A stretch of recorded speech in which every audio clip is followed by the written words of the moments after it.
Hello, hello, and welcome to the Beth of Fresh Air. Sound it out is what we're going to be doing today. See how wild it gets. So this is, for me, a really fun stream. Sound is an incredible, array. This is not probably going to be anything too new. I know there are people out there that are much deeper into this subject. I was just, in fact, posting on Chance Garton's page, and I know he's deep into the whole sound healing thing. And but this is just me playing, kind of like a little kid, having fun. And hello, Luniverse, nice to see you. I'm really glad you could make it live. That's awesome. And I was just thinking about you, Kristen. Long time no see. We were in a meeting with Garrett Smith. It went an epic 4 hours. Oh my goodness! You were saying the other day how he loves to talk, and he really does. And it's to the benefit of all of us. If you don't know who Garrett Smith is, and he is the creator of Nutrition Detective and the Love Your Liver Path. And so I try not to ever miss it. It's so great. I never thought I would geek out on biochemistry, and I've always been interested in health, especially since I nearly died when I was 29, and that of course made me pay attention to my health in a way I hadn't before.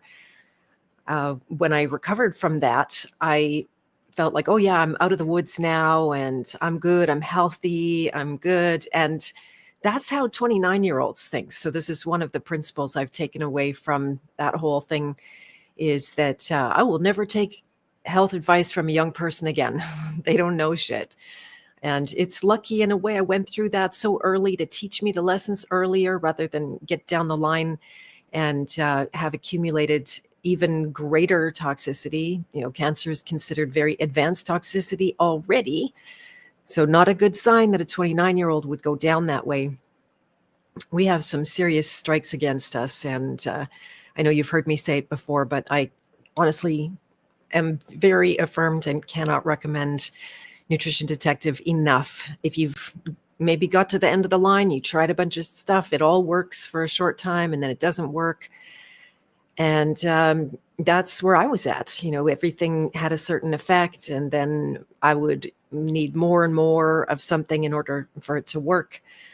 And then it wouldn't work, and I'd have to move on to something new. Little did I know I was just busy suppressing my body's detox. And that's what when it worked, it meant it shut me down.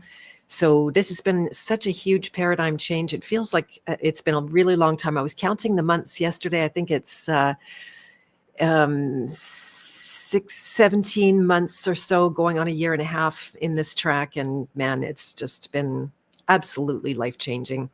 He is a gem.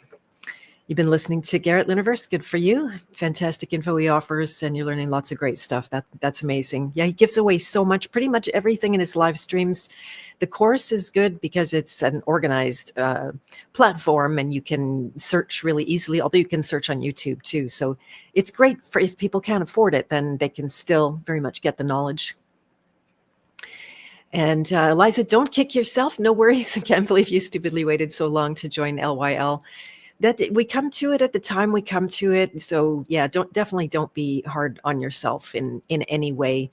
I know a lot of people will look in. I'm like that with stuff right now. Garrett is recommending a mouthpiece Revive Guard thing, and I've been looking at it and waiting to see, is this something I need or not? And I might be late to the party, but I won't be the last one to the party. We'll see how that goes. Mr. JJ Hempcrete Bear is in the house. Welcome. So great to have you here. And yeah, life-changing. So there's barely anything I can talk about where I don't end up going Love Your Liver. If you're not already aware, in the House of Free Will, we do have our own Love Your Liver study group. So that's helpful because, I think the vast majority of people are already in Garrett's course. But this way we can get into discourse about it and talk about it and share our experiences, share our findings, and have a nice, tight conversation compared to the much bigger one that's going on over there. You watched LYL almost a year ago before jumping in, right? There's so much detoxing to do mentally about it because of all the beliefs around natural health that I'm seeing through. I'm still working on some of the principles, like if a little bit of something is good, then a lot must be better. And that's just not true at all. Turning into a professional Goldilocks over here about that.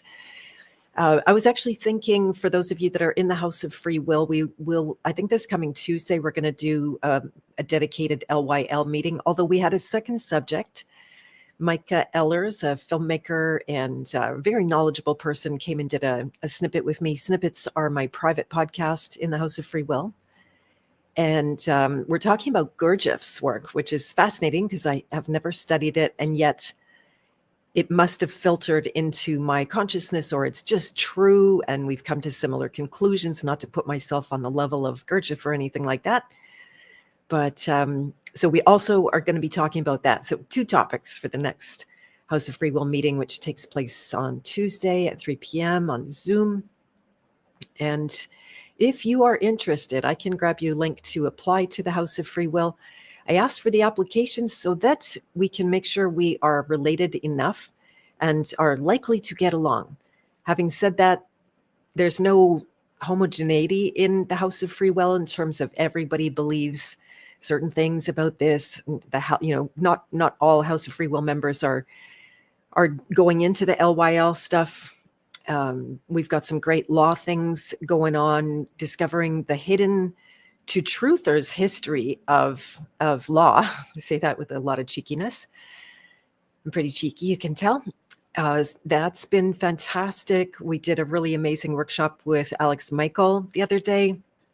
Not really a workshop where he was maybe educating us so much, but we did a jam session discussion about creativity. It was so fun, so dynamic, so alive, and just really interesting for me. Very juicy. JJ said, I didn't believe the LYL stuff right away until you saw a bunch of evidence, right? Well, good. This isn't actually a path to believe in.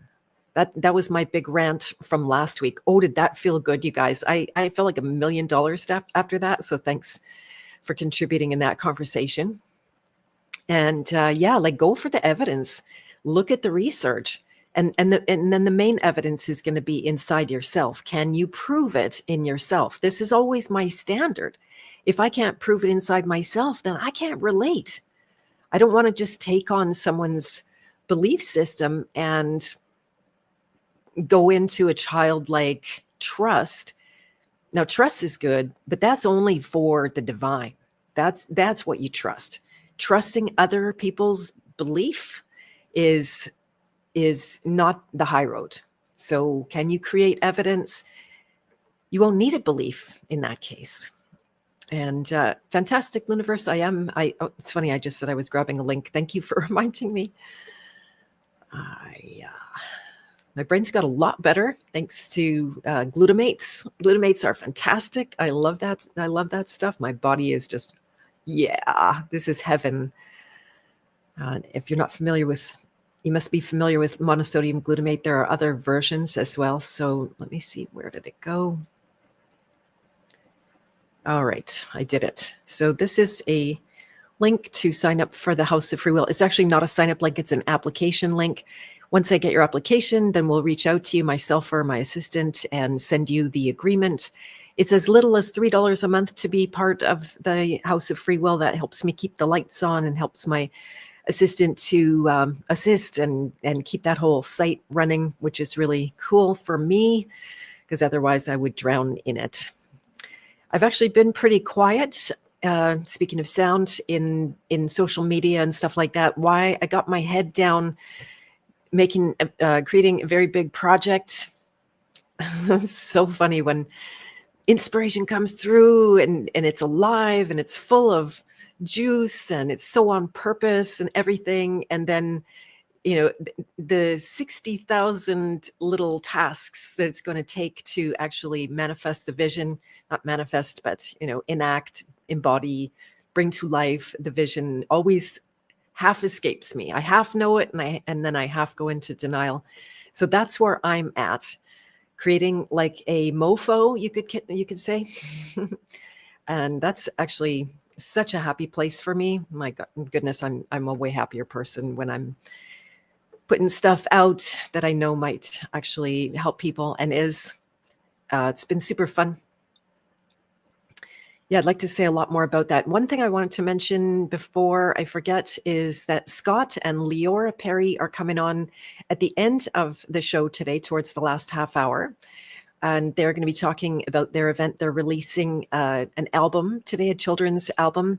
They're two of the sweetest people I've ever met. I did actually meet them in Acapulco, not last year, was it the year before? I was supposed to get on stage and sing with them, but there were so many mosquitoes, I chickened out and I just got wimpy and didn't do it.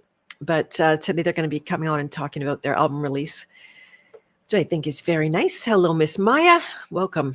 I hope you don't mind if I always call you Miss Maya. It's kind of sweet endearment on my part. And so fun with sound. This is a creative element.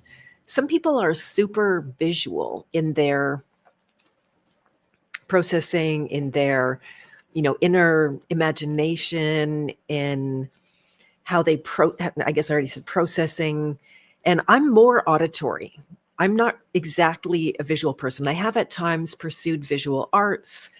And, I'm not a huge, I think maybe I dream more than I'm remembering, but I'm not huge into dream work and all of that kind of thing.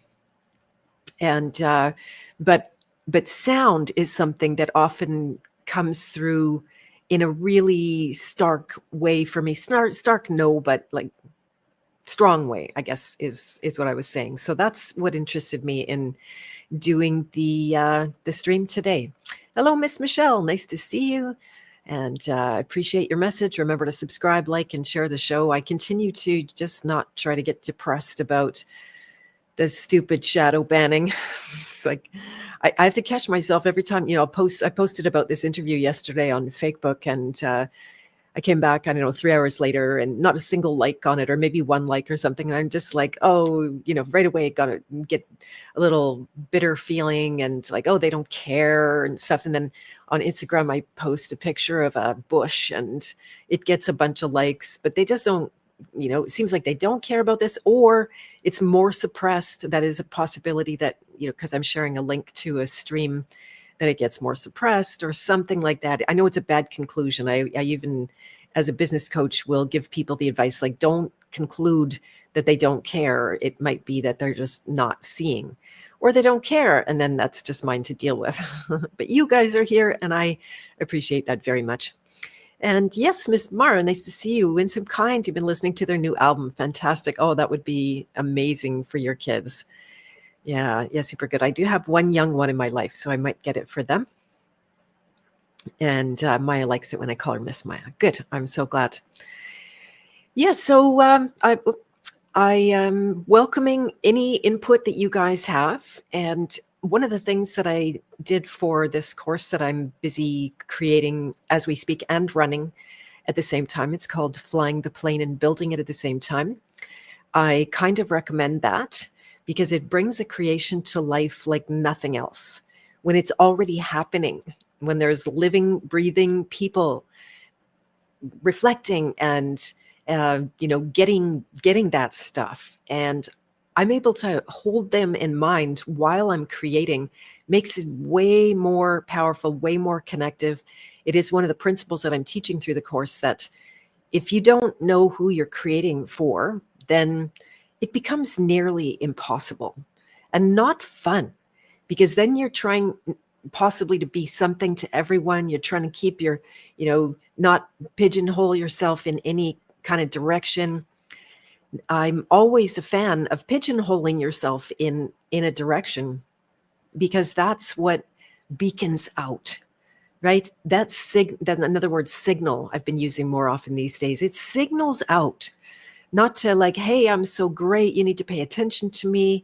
Not that, hey, I have these beliefs and I need to convince you of them, or I need to sell you on them. That's not what it's about. It's just like a bat sends out radar, and then are there other bats that are picking up the sound in the airwaves and are going to respond or not? Signaling is not to everyone. It's really specific to who the people are. So there's this came up just in terms of, because the whole topic of creator code is creating from freedom. So creation is great, manifestation, okay. But the goal there is just to get the things that you want, to make yourself happy, might want to make your family happy or other people around you. But it's really about, I want the house, I want the car, I want the good job, I want the good husband, I want all of those things. You should have all of those things. There's nothing wrong with that. But if you go much more deep than that and you put out creation as a system for bringing all your shit up, which it will, right? It's way easier to sit around and do nothing and just take in other people's creation all the time. There's goodness in that, can be a lot of food in that. But when you put out, then it's very confronting. Like, you should have seen, this is a little behind the scenes. I'll have to send all my creator code people to this to hear. So I was creating one of the modules on the composite programs. These are, I won't go into super lot of detail, but they're like the biggest amassments of unconscious energy that there could be. They have formidable messages. Death is always the punchline. No one believes that. I don't care if they believe it or not. It's there for the finding to see. And so I wrote, I think, 7 articles for this module. Tasked myself again. I saw a nice framework, how to put everything together. And I thought, oh yeah, this will be easy. Well, it was so intense. Why? Because I'm writing on a subject that is bringing my own conscious awareness to those programs. They came at me like trucks. I was working specifically on the death program, and I could literally see my life flashing before my eyes, just like I was dying. I've had this experience before. I've been on what I thought was my deathbed. I've had brushes with death, and it was identical to this, like, life review kind of thing that happens, just all flashes before your eyes, literally. And so I gave myself a major workout, and that's really good. It's a beautiful thing to give yourself those kind of workouts that are more, they're so obviously in my control, right? I did that to myself. And so that's more fun than just waiting for life to knock you down, throw you around, give you surprises. That happens anyway. And then all your shit comes up. It's more fun when you do it to yourself. It's no less hard, and it can be maybe even more intense when you don't have anyone to blame about it. So anyway, that's where I've been, a little, like I said, quieter on social media, because I'm all just like, bleeding out my ears and my brain and my eyes out of just output in that way. I don't mean to get anybody's sympathy about that. It's just fun. And Michelle said, so true, very much worth the time investment in deep diving. It's also a fun and great way of flipping the script. Indeed it is, because otherwise it really can feel like this world is crushing and killing us. There's no shortage of that. I had a full stop yesterday, ran into something. I shouldn't have looked at it, and I looked at it, and it's just like, I won't tell you guys. And I thought, I want to share this. No, I don't want anything. It's a weird world we live in. Hello, Mr. Jason Godet. Welcome to Beth of Fresh Air. Nice to have you here. This is where we can get some fresh air. We can connect. We can talk to each other, not as a way to deny what frightening things are going on out there, but on the theme of creating. I really do hold to this. It's something of a belief at this point, but it works in my life. I can see the evidence of it. The more that we create and put out from freedom, from our own soul's purpose, from who we actually are, I feel like the less bandwidth. Okay, this is purely a guess here. I feel like the less bandwidth there is for incoming crap. Right? The more I make my own trouble through creating, the less trouble the world makes for me. Touch some wood, just in case I'm inviting that stuff. So yeah, then let's see how I'm going to do with this subject of sound. It's not super organized today, but Here's one really beautiful thing about sound that I use as a coach all the time, is that when I'm helping people to deprogram, their voice is a kind of monitor to me. Now, I don't speak about it all the time or say anything necessarily. It's not a huge point of teaching. It's a marker for me. Oh, there's my distiller. Speaking of sounds, it's gone now.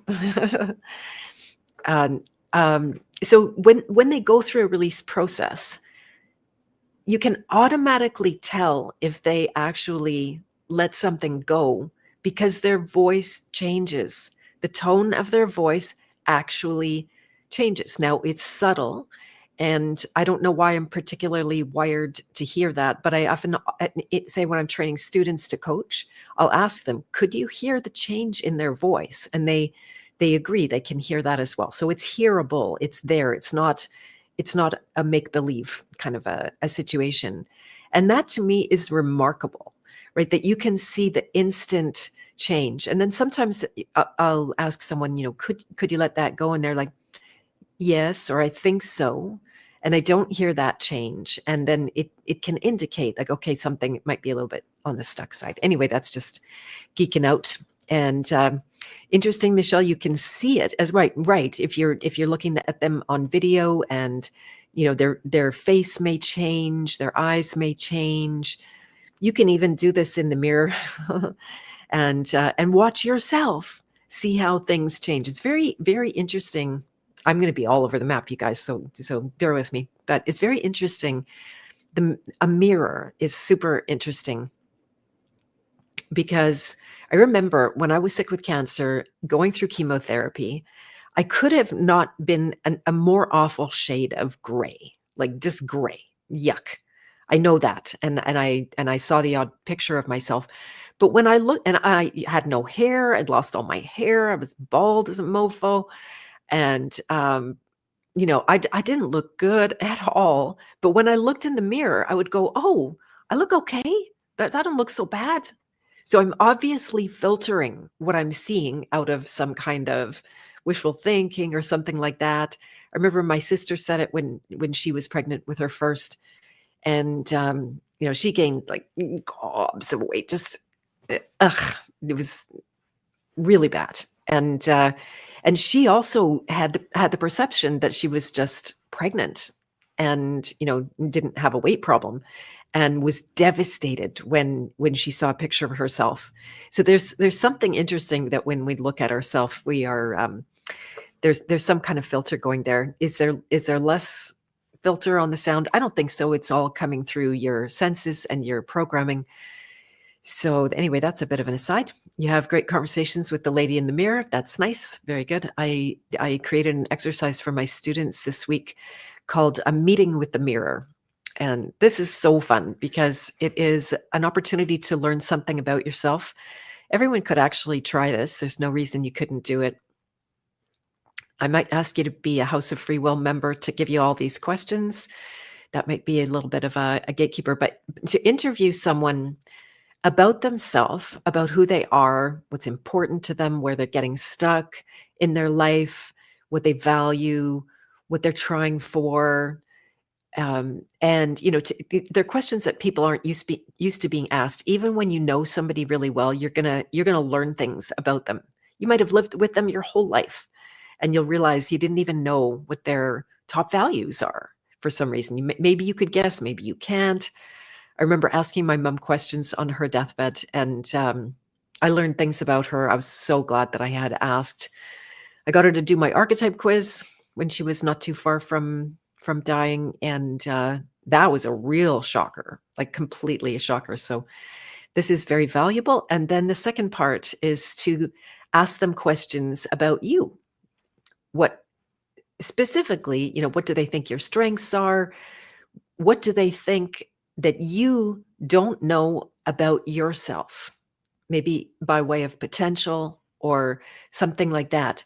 And this is a very frightening question, because you're literally asking someone to tell you something that they think or know you don't see about yourself. And when we approach those kind of things, it's like it's approaching it's approaching the unconscious. And every time we approach the unconscious, then it's it's freaky.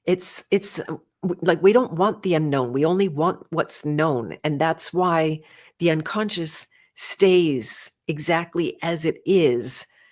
And you never actually venture into that and start unearthing not just programming, but your gifts, the things that you would express and give and put out to the world. So that's why I am.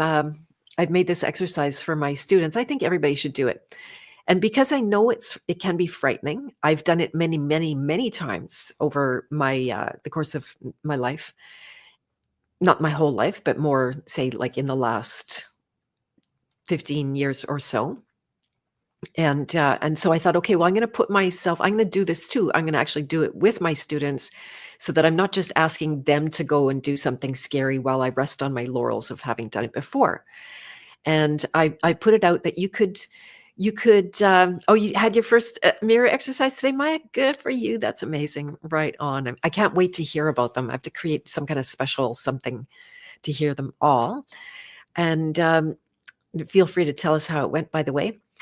And so, yeah, I put it out that you could interview someone who is a little bit more for you than against you. They like you more than they don't like you.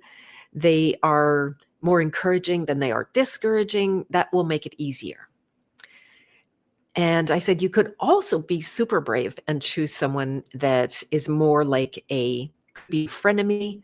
It could be someone who is an antagonist, someone who has been critical of you, someone who doesn't necessarily get you. And so the information that you're going to get out of that one is going to be probably more unconscious programming, but you never know. There can be gold in there that you wouldn't necessarily go looking for because they're disqualified. They don't, love and appreciate everything about you. And so I put this on the list as a possibility to do it with someone who is less of your best friend, mother, or whatever. And then so I immediately thought, okay, who would I do that to? And I sent a text to my son's dad. We're not enemies, but he's never really understood what the heck I'm doing at all, or appreciated it, or encouraged me or anything like that. So he's much more of an antagonist when it comes to my work. So I booked a time with him on Saturday, just so that I'm putting myself in the fire with everybody. And so, yeah, and he's very tuned into sound. I'm just trying to mangle this back to my topic, sound. And he's actually a music producer, really tuned in with his ears. I have 4 recordings. Sometimes people don't even realize that I made 4 CDs of my own original music. There's a little bit of other people's work in there, some collaborations, a lot of Sanskrit mantras that I learned in India, learned to sing and be able to know their meanings and to write music in a way that doesn't mangle the sounds of the Sanskrit. It's very important. There was a movement, the Kirtan movement, that came out, I don't know when it started. It's probably not new. I mean, it is an ancient practice in India, but it came pop culture into our world. When was that? I don't know. I'll think about it. And it originally, Kirtan is for those in India that weren't in the right caste in order to be educated by the Brahmins. So they didn't qualify. They weren't smart enough by standards, although they probably could have very well been smart enough, but they just weren't in the right caste. That's all it was. And so all of the ancient knowledge that is written in Sanskrit texts and Vedas and that kind of thing, it just wasn't available to average people. So there was a whole group that literally, and from what I understand, they broke in, they stole these mantras, and they took to the streets with them. It was a real rebel movement. I can't remember if it was 16th century, something. I need to look that up. So it became a thing. It became known as a bhakti movement. It was much more bhakti, meaning devotion. So rather than the more intellectual learning around studying Sanskrit and ancient knowledge and aphorisms and Yoga Sutras and all of that kind of thing, this was through the repetition of mantra that the divine spirit could be revealed or evoked, or however I guess each one would describe that, or bring their attention to it to create high states of vibrating consciousness. I'll talk about that. And so it was a different path that people could take part of, and I liked that it was a rebel movement, so it was a fit with me. And so in my studies in India, I started writing music to the mantras. I started learning enough of the characters so that I could pronounce them properly. Well, I learned the characters and their sounds. They have matras that are very different. And then there was the pop culture kirtan movement that came along and mangled it so bad. There's some good artists out there like Dave Stringer and Donna DeLore and Wade Morissette. I actually did some performing with him. He's Alanis Morissette's twin brother, by the way, in case I need to drop a name here. And he's still doing some of that kind of stuff. You can look him up. He's got a lot of records. But the only thing about it is that they didn't use the language properly. And it doesn't matter in English. You can sing English words all kinds of different ways, upside and downside, and you can hold a vowel for a while, whether it's or o, but that's not true in Sanskrit. If it's an it's an It's a short matra. You would never go like this, but you would go oh like that, right? So you have to respect the matras, and therefore the timing of how the word is either spoken or how it is sung. And it's like night and day. When you take those same sounds and you mangle them in your own concept of working with sound, then the power is not there nearly to the same degree. It might be a pretty song, it might be a pretty voice, it might be, good bass line and rhythm track and all of that kind of thing, but the words are just that was hard for me. So it didn't give me a whole lot of things to appreciate in that world. They didn't like me also, so-called rebel movement, and somehow I didn't fit in, or I don't know, whatever. They rejected me. It was actually picked up by one of our major labels in Canada, music labels. They created their own label. I don't right now in this moment remember what it was called, but I remember I was trying to be part of that label. I was rejected by the mainstream music industry, and I thought, oh, well, maybe this is my tribe. So I managed to track down the guy who ran the whole thing. What was his name? Terry something or other. And I was, I'm that person who will try to meet that person, even if it seems outrageous. But I found him and I was emailing with him. And then in the emails, I realized he made no sense at all. He couldn't make sense. There was no sentences. There was no continuity in the conversations and basics. This is what I hope for in the House of Free Will, by the way, that it's not like, woof. So many people in the music industry are dissociated and make no sense at all. And for some reason, that's okay. That standard is accepted in that world, but it's not accepted by me. I can't do that.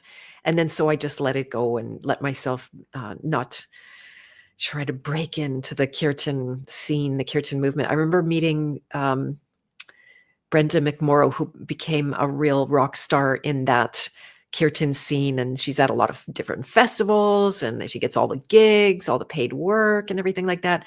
Well, I actually met her in Ontario. We were there in Soulshine, I think it's going on 3 years ago, and she was there, and I'm like, oh, it's fascinating. Yeah, this flash from my past. And I ended up talking to her, and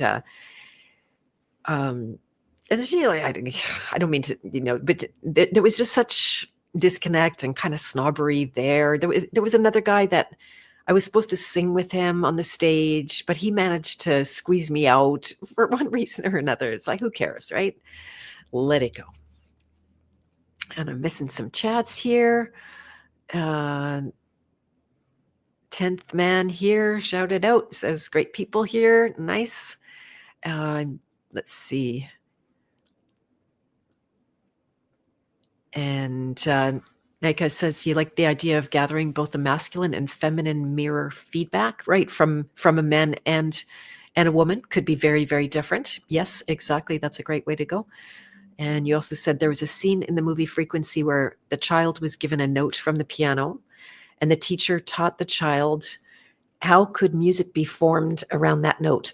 Very fitting to today's subject. Okay, well, maybe I'll go into my my bowl story. You might have heard this if you were in Alex Michael's workshop the other day. And thank you, Lisa. I appreciate that reflection.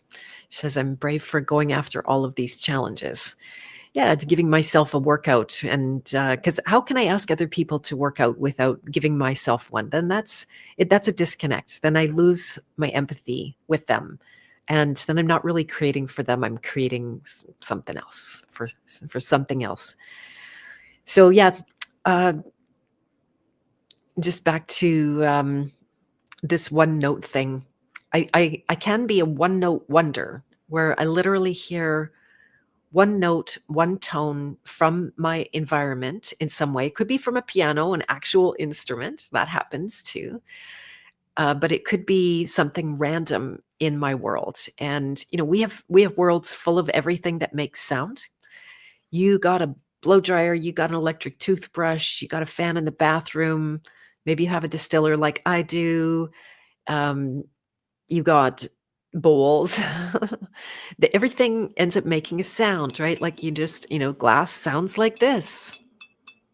It's a glass sound. You could probably hear that without seeing me do it, and you go, oh, that's probably glass, right? So things make sounds and they reflect sound.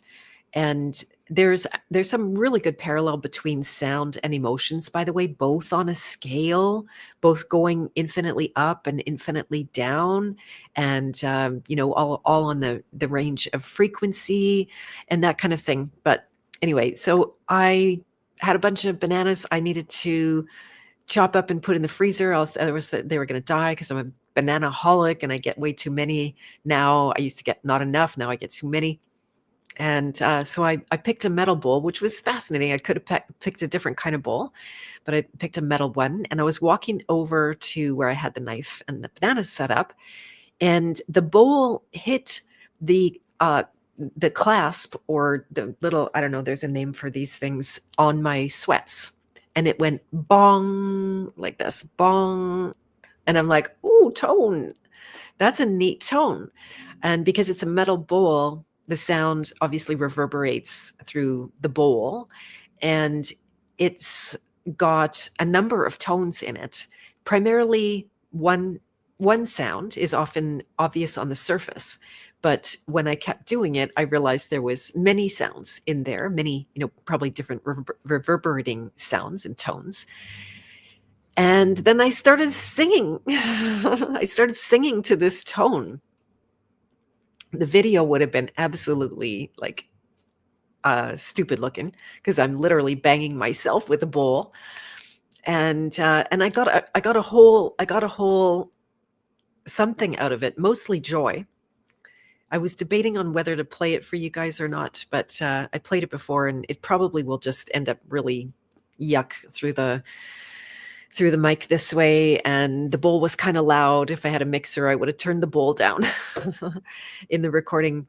But it's an example of how you can take anything in your environment and turn it from what could be seen or felt to be an intrusive sound, but work with it. Now, I wasn't bothered by the sound of the bowl. It would have came and went like no event of any kind.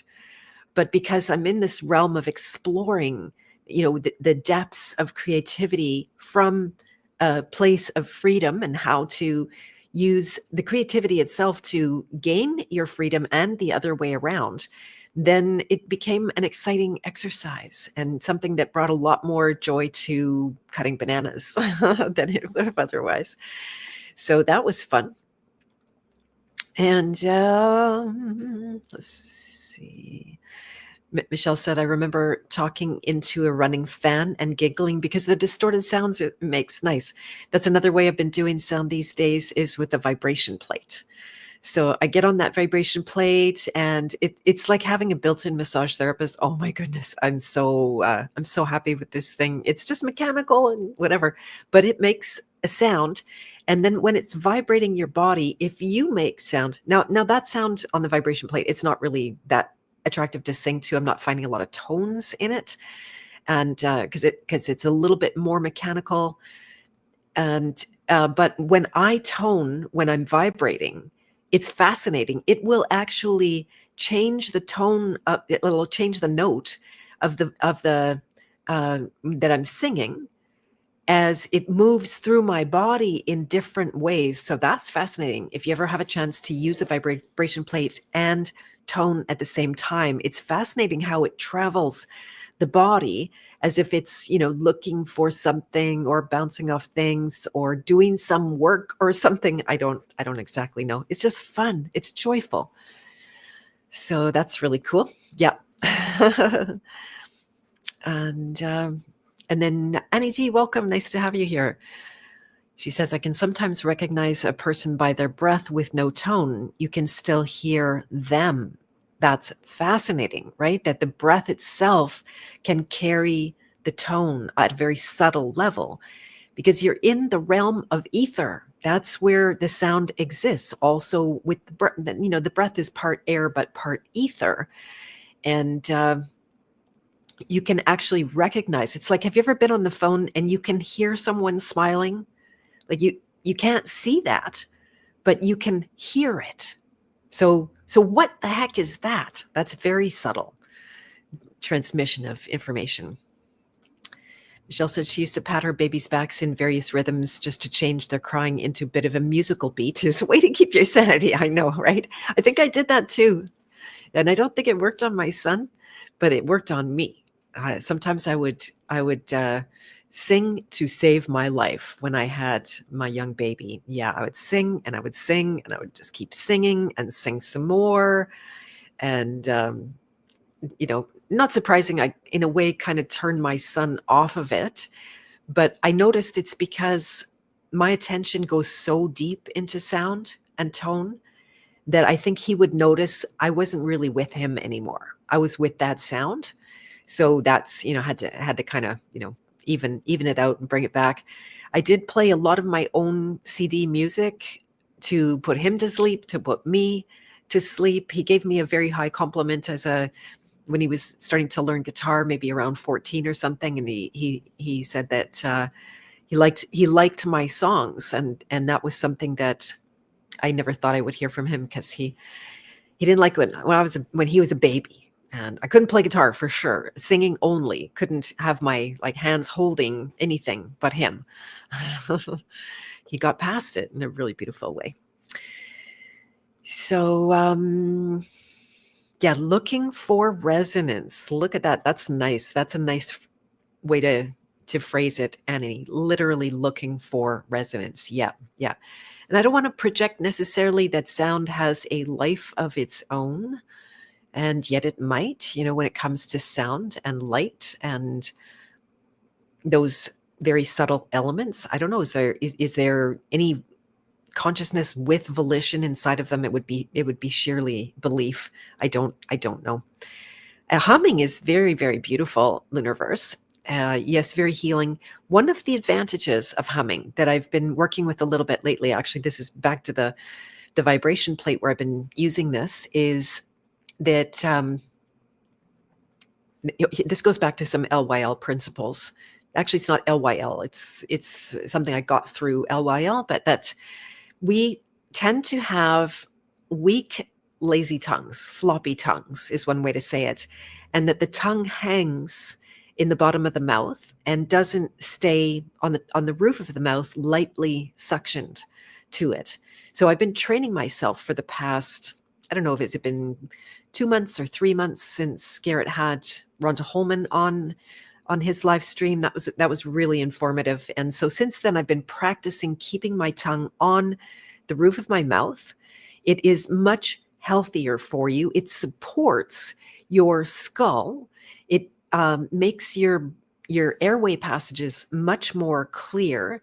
It means you're going to sleep better. You won't snore and have like, I think it's good for people with sleep apnea and all of that kind of thing. So I've been practicing this. Well, when you sing, you have to open your mouth. When you talk, you open your mouth, and my tongue can't be on the roof of my mouth the whole time that I'm talking.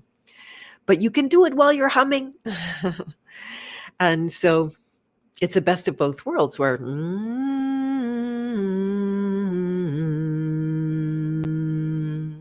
and you don't even have to make any like melody song out of it. You can just pick a note.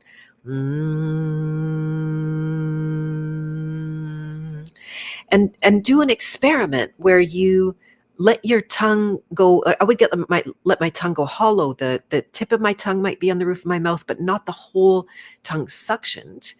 And so you can experiment with different, in a way, it creates different vessels for the sound to resonate in the cavities of your mouth, your sinuses, your eyes. They're all sound chambers, right?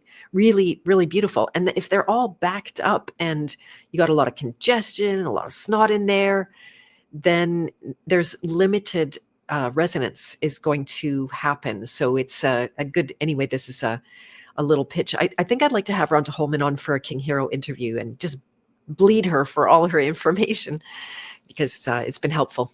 It supports skull structure, the way people's skulls can start to collapse over time and everything like that. The Weston A. Price people would blame out the lack of minerals in the diet. Might be something to do with it, but that's not a good path in case you don't know at all. Just heard Cowan is not with them anymore, so that's interesting.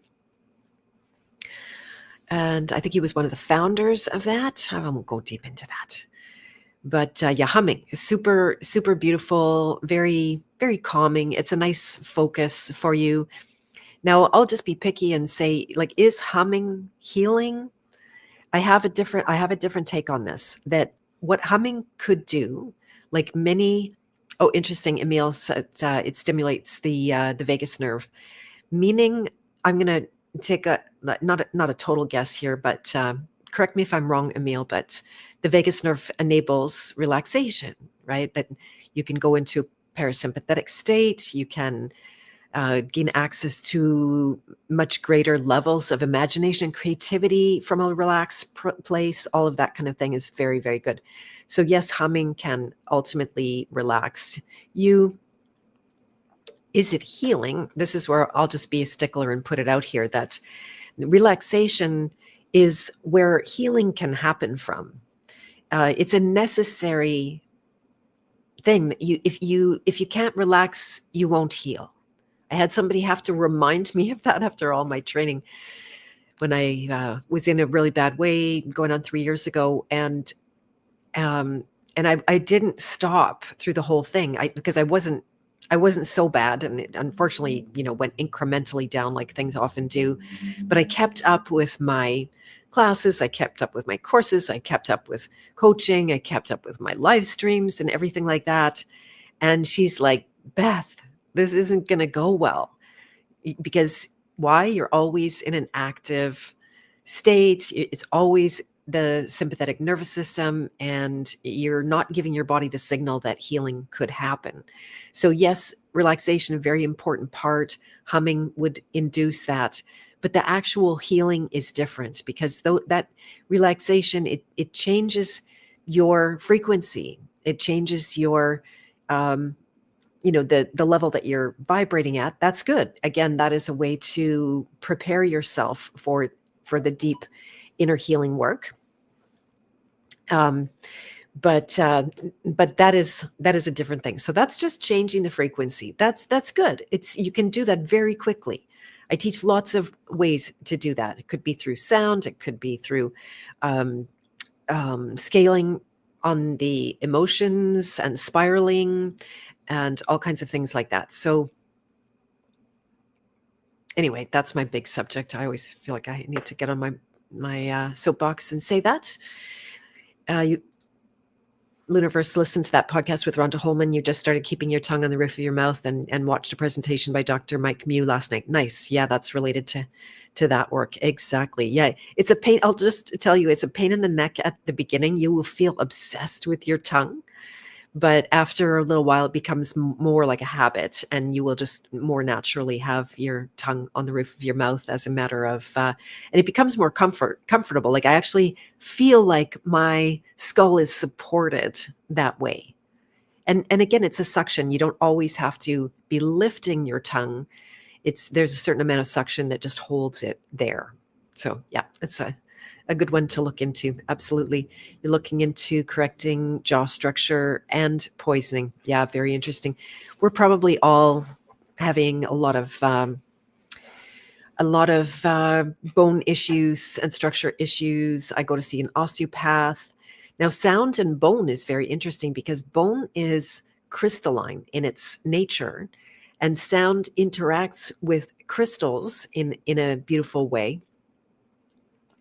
I don't know how you would control things like, getting out of alignment bones into place with sound. Maybe it could go the other way, actually. Like how would you be able to do that in any kind of a deliberate, direct way with getting the results that you wanted? I know, like for me, I have this thing at the back of my neck or back of my head in my skull that doesn't allow me to lay with my head flat. It always goes to a little bit on the side, on the right side, because there's a bump or something like that.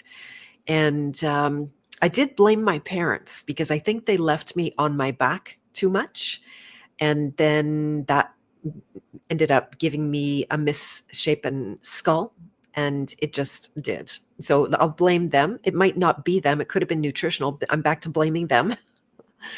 And all kinds of other factors could be involved. But it would be kind of cool to see. I started thinking like maybe I'll get that stupid Revive thing that I've been looking at. Not stupid, just, it's there here in my inner words there, and see if I might be able to make a difference. That would be just so crazy to flatten out the back of my skull and not have that little bump there. Michelle said you caught yourself with your mouth hanging open, mouth breathing in the rearview mirror, and had to remind yourself. Well, that's the fascinating part, Michelle. When you do this quite a lot, you realize how much. I notice that every single time when I get, say, fatigued, especially towards the end of a night, and I should have gone to bed already, but I didn't, and I'm tired, and I'm trying to get maybe some last things done, that's when I notice my tongue will fall. Like I just, there's this, you can kind of see it even. And so yeah, like energy matters. And then there are exercises to strengthen your tongue so that it can more easily sit up there as well. I've got Rhonda's book. I have yet to read it. Wasn't that interesting? Darn it. I've got way more interesting things in my life, but I'll have to go back to it. And yep, positioning. See, did I miss something from Elisa? I did. The acoustic vibration of birds. Oh my goodness, exactly. So this is fun. What I will do with birds. We don't have a lot of them right now because we're more in our winter. But when I'm outside and there are birds and they're singing, I will sing to them and create, in this case, dialogue. Not trying to sing along with them. I can't hit their notes. I'm not that good as a mimic. Some people are really good mimics and they can do that actual, creation of those tones. My son is a much better mimic than I am. I remember when he was just over a year old, maybe, just over maybe 13, 14 months, we took him to Cuba and we had a day with the dolphins. And we were walking along a path, and his dad and I were talking about dolphins and sound, and my son actually made a dolphin sound. It was just like, Oh my goodness. That was insane. Could have been like total fluke, but he proved out to have a very fine ear and be able to mimic sounds. Like if you heard him use the Russian words that he has learned himself independently, you could automatically think he's a Russian spy. He uses perfect inflection, and he can swap between, different languages, and for some reason the Cyrillic really captures him, and he knows the difference between Russian and Ukrainian, even though they're both Cyrillic and stuff like that, and he can make those different sounds. That's amazing to me. But with birds, instead of singing along, I will dialogue with them. So they sing something to me, I sing back at them, they sing back at me, I sing back at them, and I swear we're having a conversation. They know it, I know it, we know it. Everybody knows it, and there's a lot of joy. If you can hear the theme of this, it's all joy. And is joy healing? No, but it makes healing much easier if you have joy in your life and joy in that moment. So yeah, the morning is a really good time to sing to the birds. Let's see. By the way, I'm going to ask out loud. Are you the Elisa that just joined the House of Free Will? Welcome, by the way, if you are. It's funny, I have a few Elisas in my world right now, and because everyone has different screen names, I don't know who's who on social media. So forgive me if you prefer not to tell me. That's totally fine for your privacy. Michelle said used to hum Rudolph the Red-Nosed Reindeer when doing tasks with rush deadlines and was called out for celebrating Christmas in July, and you did it without even realizing it. Funny. Let's see. Yeah, birds are a phenomenal source for music, whippoorwills. We love the birds because they're a sign that our ice age is ending and the world will come back into spring. It's very, very nice. Even when it gets warm in our winter, I'm hearing birds. It's like, where are they in the super cold hiding? Or we're just not around to hear them, is the other way to say it. There are some that stick around. Did I lose my place? All right. Yes. Okay. Welcome. Excellent. Thank you so much. It's nice. You're always so enthusiastic. I look forward to getting to know you in the House of Free Will. Please hit me up on Telegram. Make sure if you'd like to be added to our Telegram group. That's where more the conversation between events and meetings happens. And yeah, don't hesitate to reach out. Telegram is always the best for me, but I can accept any kind of communication from my website or anything else. And we have not talked cymatics. So this is a kind of relying on you guys a little bit. I haven't gone super deep into cymatics. I don't know why. It might have been a very natural subject. The visual, is that what it is? Thank you, Mike. The visual language of sound and frequency. Now, again, correct me if I'm wrong, but the cymatics being when you change, what is it, a toning plate or something, and then it has metal filings on it. And then when you change the tone and frequency, that the filings will make different arrangements of what's ultimately sacred geometry or something like that, or it's always geometrical in nature. So you get to see the sound as well as hear the sound. How did I do? Is that anything like it? Anything else you want to share? Who would you consider to be like the ultimate person to interview on cymatics that's gone the deepest, that maybe isn't too sideways on other stuff, if possible? Mike said, focused tones create distinct geometric patterns. There you go. Yep, I think that's more or less what I was saying. Universe says it's almost 8 a.m. in Australia and magpies are outside warbling. Nice. Isn't it beautiful how we have sounds, we have words to describe sounds, and then is it that onomatopoeia is the name for that, when the word, because when you say warbling, like right away you can hear that warbling in your ear. You can hear that there's a warbling, and that's a very good sound, name sound for it. All of the words are sounds. They all have a certain kind of resonance. Accents are fascinating. That we ended up with different accents. Wow. There can be, 3 languages in a country, and then you've got 1,000 dialects. I know India's like that, where you got it's the same language, or, one of 3 going on. You got English, you got Hindi, you got Urdu. I'm sure Malayalam is another Indian language. There's not that many. No, there's probably more. Now that I'm thinking about it, but there are literally thousands of dialects. So even though you speak the same language, right? Has an English speaker, ever gone to somewhere like Scotland or Ireland and they can't understand anybody, even though it's the same language, but it's an entirely different accent? Of course, different colloquialisms and different ways of using the language, that aside, but it can be harder when it's your own language and you just don't get it. It took me a while to really culture to the Australian accent, but I've had many students and clients now that I don't struggle with that one anymore. Scottish can be hard to understand, and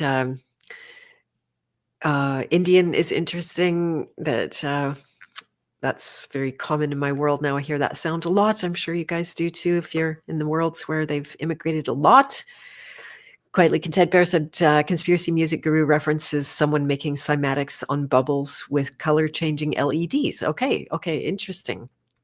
That's fascinating. Don't get me started about LEDs. Oh my goodness. Why doesn't somebody start a company to make incandescent lamps? You can't find those anywhere. I was even trying to secondhand for an incandescent lamp. I'm sure they're out there. Estate sales would probably be the ultimate, because that's older people pre-LED might still own incandescent lamps. You can get the bulbs here or there. Oddly enough, the dollar store is reliable, but Canadian Tire isn't. So yeah, that would be just such a great business to start making lamps. I'd be first in line. I need lamps, but I can't do LEDs. I find them totally repugnant. Actually, there's something, my body and my eyes recoil from those LEDs. They have weaponized the roads by using so many LED signs and LED headlights that are blinding, that make your, that flicker, meaning your retina is going like it's responding light, no light, light, no light, light, no light, light, no light, light, no light, like this. And that's exhausting to the eyes. I can't even use my kitchen light anymore because now it's only wired for LED, period. Darn it. I didn't know. If I knew that was happening, I wouldn't let that happen. So I can't even use it. And yeah, anyway, there's my rant about LEDs. Mike said the work of Tanya Harris is very interesting on cymatics. I'm assuming she recorded the ambience in different English cathedrals and churches and converted them into beautiful imagery. Oh, that would be really nice. Feel free, if you don't mind, to send me a link, Mike. 10,000bulbs.com has incandescent bulbs. That's good. One of the tricks there is they don't ship well at all, right?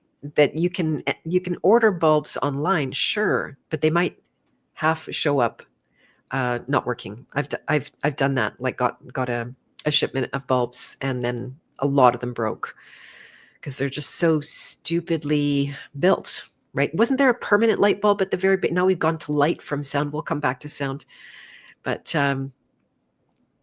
wasn't the first light bulb permanent? 100%. Imagine if somebody now invented that. I mean, that might come after you and try to kill you altogether, but there could be a black market for something like that. We need some inventors out there.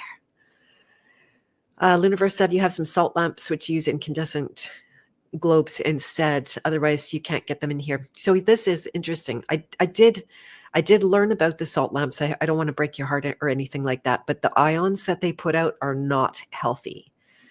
You don't want them. I have many. I have several. There's, maybe you can't see it actually. No, it's in a different angle of the camera. And yeah, so don't turn that on. It's okay if it's just sitting there. It's not doing anything. But once you put the lamp, the light on in there, it ionizes that garbage salt into the air.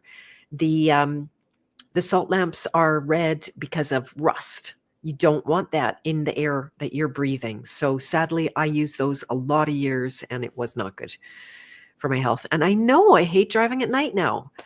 I'm wondering, do I actually have terrible night vision, or is it just because it has improved since LYL? It's not nearly as scary. It's not like I have to feel my way through traffic at night anymore. But yeah, I darn it. Yeah. You dislike the LEDs as well and find the light too jarring. It's intense. And you have them around the house for quiet light, the incandescents. Yes, exactly. But if you want bright light to do work by and stay alert to also, since I'm such a workaholic these days, then I need a whole lot of lamps to make up for it. Incandescent bulbs are banned. Interesting. They're not banned here, but they're just much harder to find. It was, in fact, I think it was just pre-2020 when I started to see them systematically disappearing. As soon as I realized, like, oh my goodness, these things are on the way out, I went and stocked up. So I still have some of my stocks from that, but when they're gone, then they're gone forever. I also know that they have for sure changed something about the electricity in our houses. Excuse me. And there, like I've things that I'll plug an incandescent, a precious incandescent into, and it blows immediately, right? It never used to just blow like that, but it does now. It might be, I'm hoping it's just a problem with this house, not like that they've done something to us with the electrical system. That could be possible as well. Yeah, minimal lighting at night is good, except for the salt lamps. I wonder if they could create a salt lamp that wasn't garbage salt. There are much better rock salts out there that are clear. That's what you would want. Is there such thing as a clear salt lamp? And then that might be good, but don't take my word for it because I haven't researched that. You don't think that site had them last time people were looking? You're living in an LED Stranger Things nightmare, to be honest. Yeah, there you go. I know it's a weird one.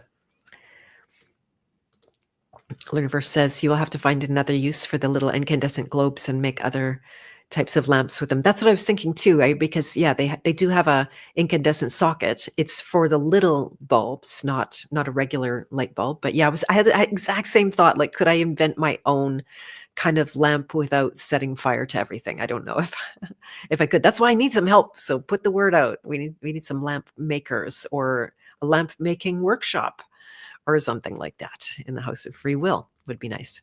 Yeah, incandescent bulbs are not for sale in Ireland due to EU regulations. Oh my goodness, wow.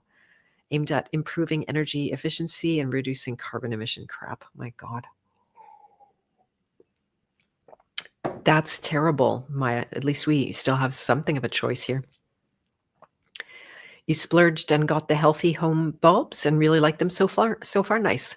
What's the difference with those ones? Because there's incandescent, and then there's also what's halogen. Are halogen good lights for people? Does anybody here know? Since I'm learning all my facts from you guys today. All right, so what else do I have on sound? We've got about 20 minutes before Leora and Scott are going to be joining us, so I'll see if I can get all of these out. I was going to talk a little bit about ear ringing. Does anyone here have what they might call tinnitus or ringing in their ears? Does anyone not have it?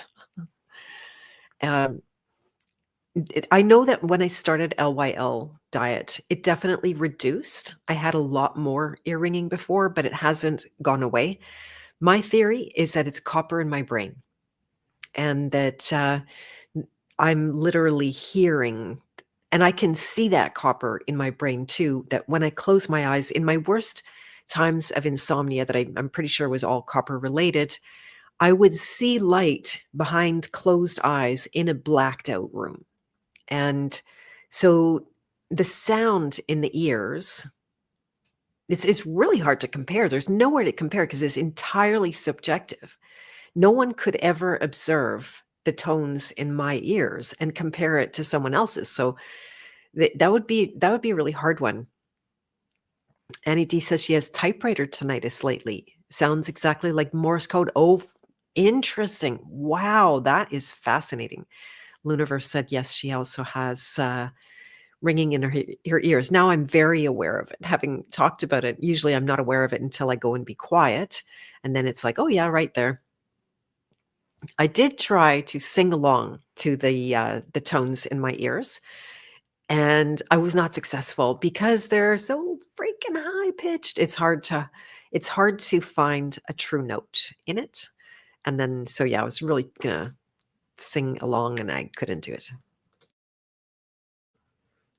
All right. And Eliza said bass amps in a car can make your hair fly. Right. Well, sound actually does move things. In fact, I just got my teeth cleaned and they used a sonic thing rather than just the scrapey tools.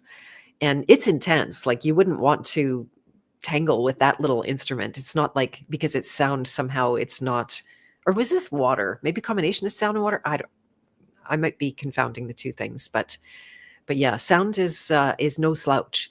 In fact, I believe they sadly use sound to torture people in crowds, right? Sending frequencies and noise out. I saw a protest against a woman who was trying to shut down or trying to be a voice of reason and truth in British Columbia when there was some crazy stuff going on in there. I'd have to go back in my memory to tell you the details of the crazy stuff. And then they were shooting sound at her, not mechanical sound, but the crowd knew, like the antagonist crowd against her, knew that using sound, like saying the same thing over and over and over again, and then they were clanging stuff and they were banging things. They understood very well the function of sound in a disruptive way, that it gets you off your game, right? It calls your attention. It captures your attention and they know it. So you can't really remember what you're going to say, remember what you're going to do. It will create a lot of stress, a lot of adrenaline, a lot of inner intensity going on there. And so, yeah, it's like a perfect weapon against people, even if they're just doing it like not from any machinery at all, no actual weapons. They just know that confusing your senses, overwhelming your sound senses is a thing. That reminds me of a time in the Mexico airport. I was at Acapulco going to and from. We often had to go through the Mexico City airport because it's so stupid hard to get to. It isn't anymore. And now it's in Puerto Vallarta. Darn, that would have been a really easy destination for last year. But the airport there is like insanity at the level of sound. And I hate to say it, it's like the third world where they don't, I don't know, there's maybe possibly the ear is not refined. I don't know. Like I shouldn't put any kind of judgment calls on that. But the way they would use their loudspeaker, you can't fucking hear a thing that they're saying, but they're saying it really loud.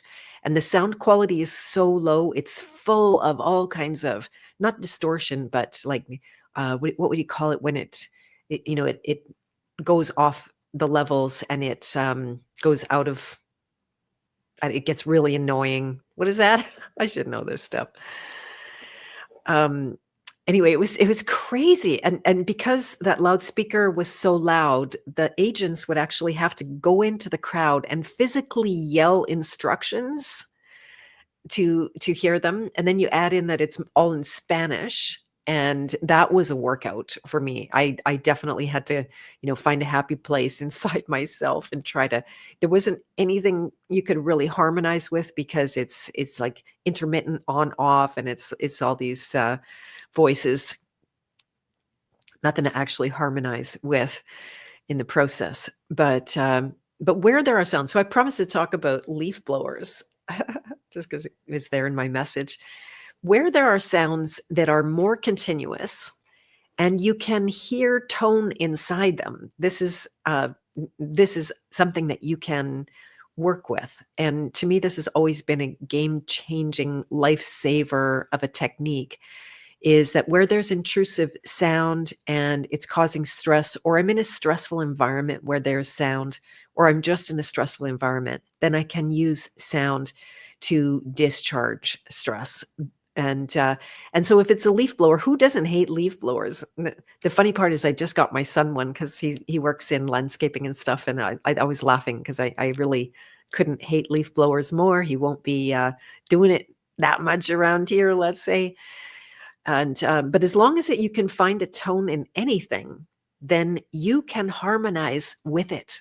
You can literally tone with it. You can sing with it. You can match the tone that you hear. There might be several tones in there. They might be in accordance, or they might be discord, and it doesn't matter at all. If you know how to sing harmonies, then you could harmonize with them. That's what I would often do. And I would take it next level. And this is why I'm a one tone wonder, is that I can take one note and I can make a whole entire song. In fact, there are several songs on my CDs that are birthed of one note, just one note, right? That's part of the I don't know, lack of skills that I have in music, but it's also in and of itself a kind of interesting way to work, because there's a lot of music, say Eastern music, that has a drone. And even Western music uses a drone as well. A drone just means a tone that goes on, and it keeps doing the same thing, like a kind of backbone or spine to the sound. So even if it's a leaf blower, or it's, like I was saying, a bathroom fan, or it could be a boat motor. I've sung to a lot of boat motors when my son was young and we were in the boat quite a bit. Terrified, actually. And yeah, there's no end. As long as you can find the note in it, then you can sing with it. It changes everything. Oh yes, lawnmowers. The the place that I discovered this sing-along game was when I was sick with cancer, and I was living at my parents' place. I lost my house. I ended up losing like everything. And they lived in suburbia.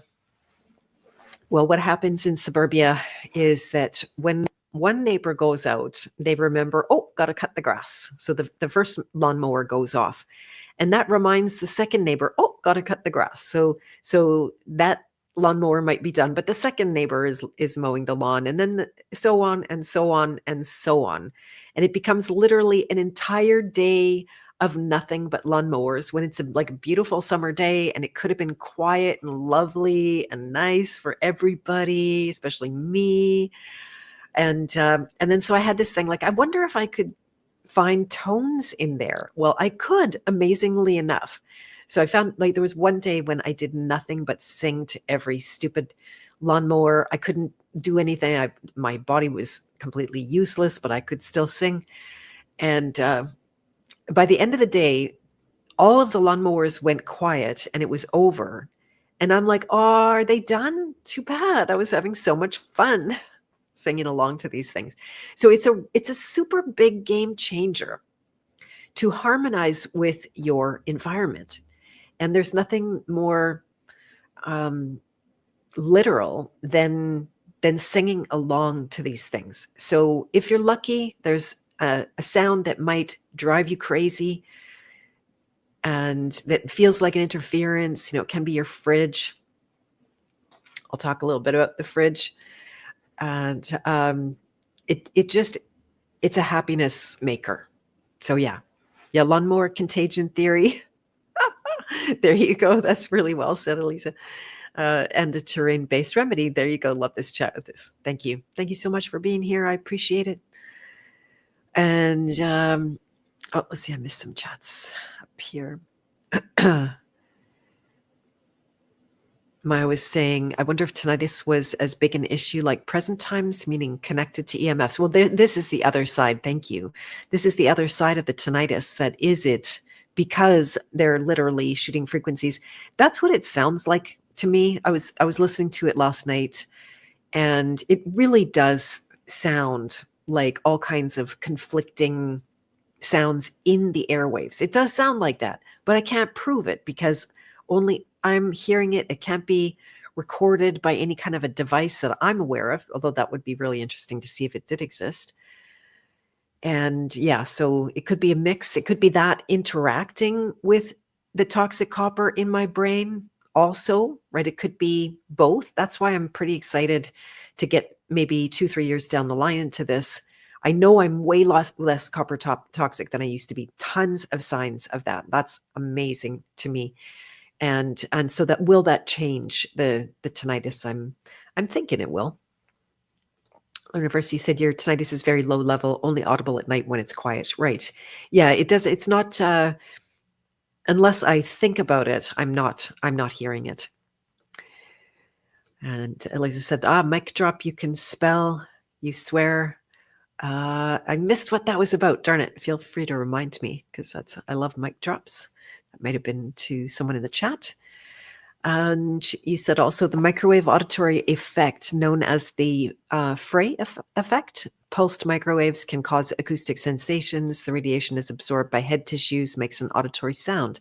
So is this like the weapon that you're talking about, microwaves? Yeah, crazy. They don't have any shortage of ways to torture the people. And you swear your neighbor chases each leaf that falls one by one with the blower? Yep. I know my son has a neighbor like that, and he's outside with that stupid thing, manicuring. He's even been caught there, or one of the neighbors has been caught. This isn't with the blower, but taking a pair of scissors to the lawn, like they're so involved in their lawns, which is madness. We shouldn't be manicuring lawns. If anything, we should be growing food or having the animals graze the lawns. Would be more up my alley these days. And you're sorry to hear about the tinnitus. No worries. I don't really suffer it. It's just something I notice. Luckily it's not so bad for me. And you're sure we'll be able to figure out a way to ease this common issue in the near future. That would be great. Singing the lawnmower blues. Exactly, Lunarverse. You got it. It's a beautiful thing. So that's my challenge for the week. If you go through your life and find any annoying sounds and it's irritating to you, see how you could harmonize with it. There are limitations. If you can't find a tone, that's hard. I had an intermittent sound on the fridge that kind of tortures me sometimes. I can't really do too much with that other than complain to my landlord. And Emil chimed in, tinnitus can be treated as a catarrhal problem unless the cause of the nervous unless the cause is in the nervous mechanism of the inner ear. Okay, I'm not familiar with that term, catarrhal problem. Hello, Mara. Again, have you heard about the headphones that block out chaotic sound? A friend of mine was just telling me about them. Yeah, what are they called? Is it ambient sound blockers or something like that? Nearly all the headphones have that these days. And even ear protection that, that's a whole different subject I can't talk about online. Never mind. A friend of yours was just telling you she has them for herself and her kids. And you've been meaning to look into it. I don't plug them. You're wondering if it's a crystal or metal or some kind of, you're going to look into that. They might be called loop. Okay, I'm not sure about that, but if anybody else knows, feel free to let us all know. Let's see. So we got about 6 minutes left. What else do I have on my... Of course, there's the inner noise of programming. This is the most intense and irritating noise of all, is the constant chirp and chatter. Sometimes people call it monkey mind.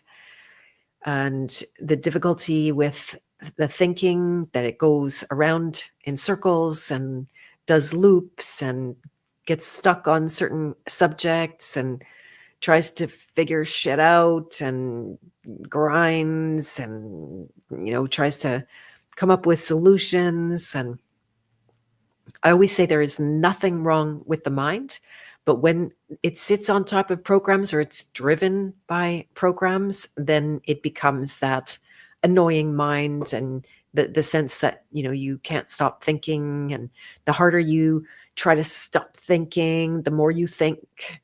The more you try to not think about something in particular, the more you think about something in particular.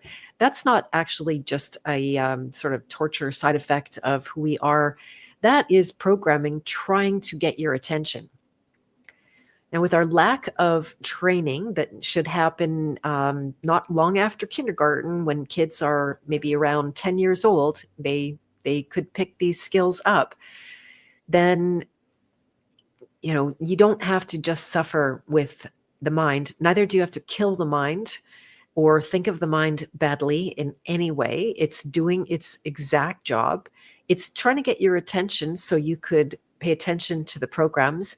That's actually working for you rather than against you. It just won't feel like that until you discover the program underneath the looping thoughts. You take it out.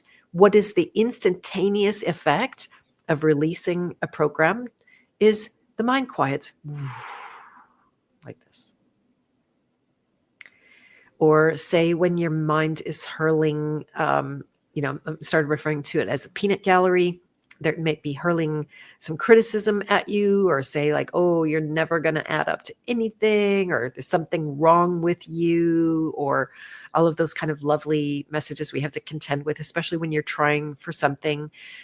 And, all these messages are data, they're code, there's something to be taken in. This is what I'm teaching right now. But if we follow it unconsciously, then we're literally become if I say this, got any kids around? Okay, I'll stop swearing. And I'll because Mara might have some kids in the background there, but you basically become the slave of those programs.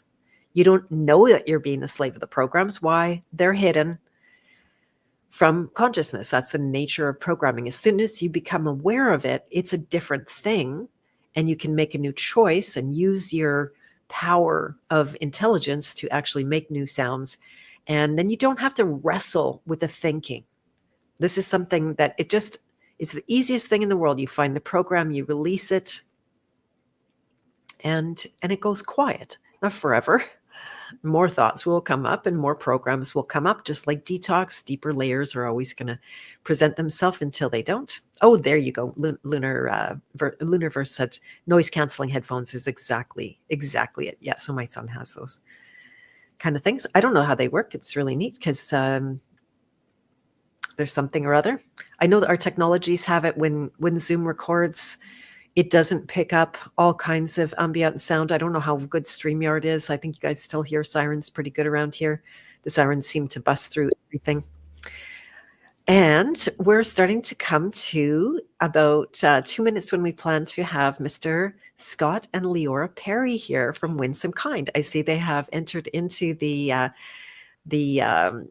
what do you call it? Green room, backstage here on Stage Yard. Thank you for coming. I appreciate it. Let me just take a really quick look and see if there's anything I'm going to regret not talking about so that we can talk about it together.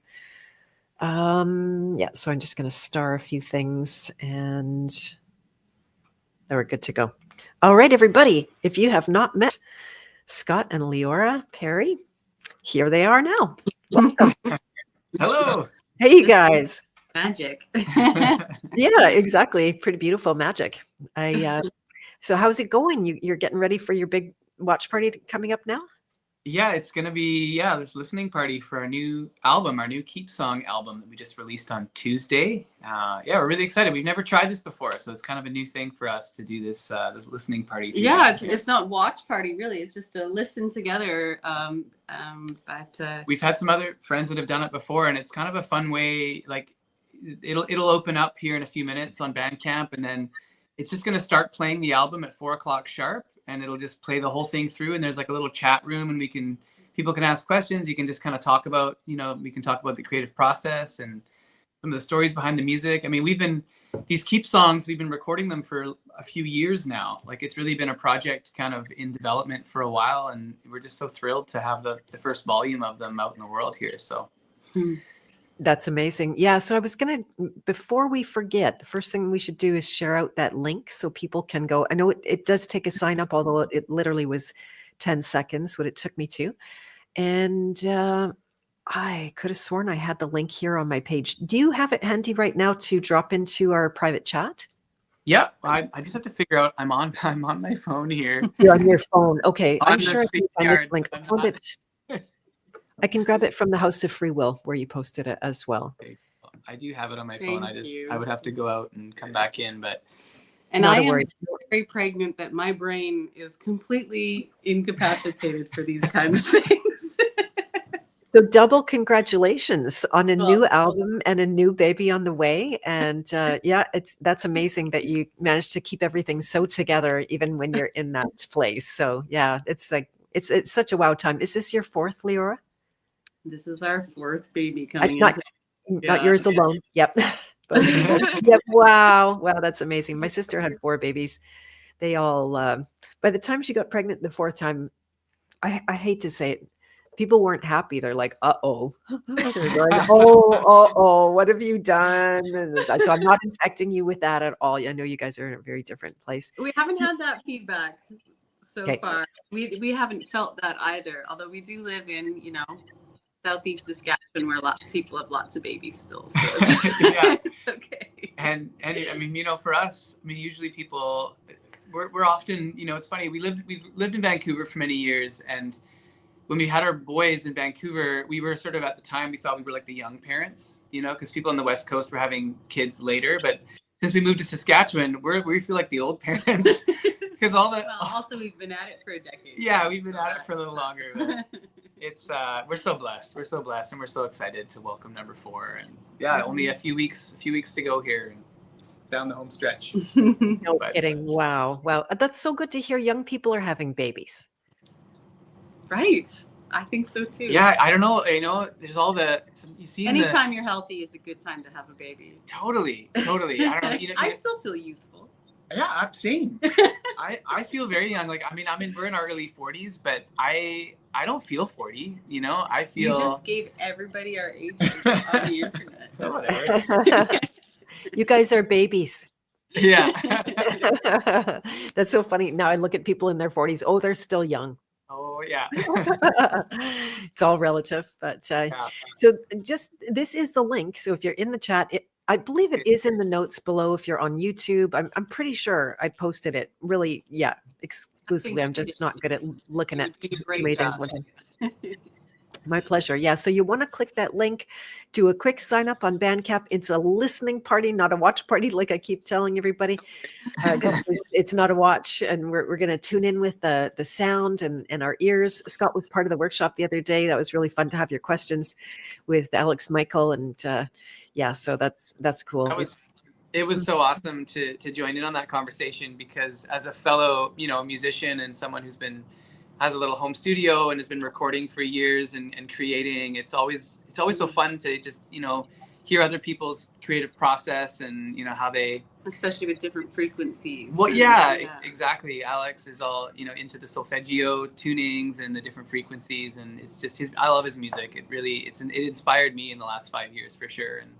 And it was really fun to be part of that. So thank you for hosting it. And, and just sort of, and joining the House of Free Will. It's, I guess we met in Acapulco in 2024 in person for the first time. And I remember hearing you speak then, and it was a bit of a surprise. Like we were there with our 3 kids at the time. Who was I talking to about going to events and how it's, it's so challenging and trying to get to different things. And I'm like, was it in that chat? And I was thinking to myself, well, I guess it was Alex talking about touring and how it's tricky, going different places and sharing your music. And cause he's kind of, you want things to be a certain way. And I was like, yeah, try doing it with three kids along for the ride too. It's just a whole other experience. But I think I nursed a baby through our whole set during that time. Yeah. What was that, Leora? Can you say it again?